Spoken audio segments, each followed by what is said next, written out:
અત્યારે આ માણસ છે ને એ બધાયથી વધારે છે ને પૈસાની પાછળ ભાગે છે. આમ ગાંડા તૂર થઈ જાય કે હું ભેગું કરી લઉં.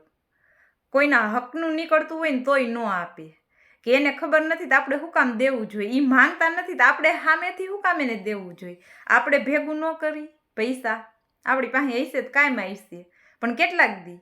કોઈ માણસ આ દુનિયામાં અમર તો રહેવાનું નથી, તો પૈસા ભેગા કરીને ક્યાં નાખશે.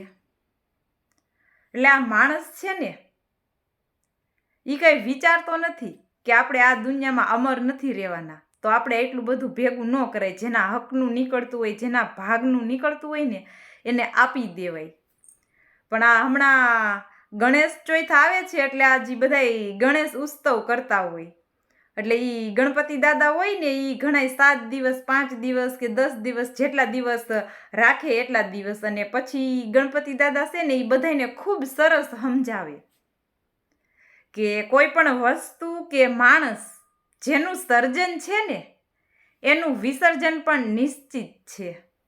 ગણપતિ દાદા એ 10 દિવસમાં 5 દિવસમાં એવું સમજાવે છે માણસને કે હું પણ આવ્યો અને મારું પણ વિસર્જન થઈ જાય છે, તો તમે બધાય તો માણસ છો, તો જેનું સર્જન છે ને આ દુનિયામાં એનું વિસર્જન પણ નિશ્ચિત છે. એટલે આ ગણપતિ દાદા ખૂબ સરસ સમજાવે છે, પણ તોય છતાંય ઘણાય માણસો નથી સમજતા અને એ એવું જ કરે છે.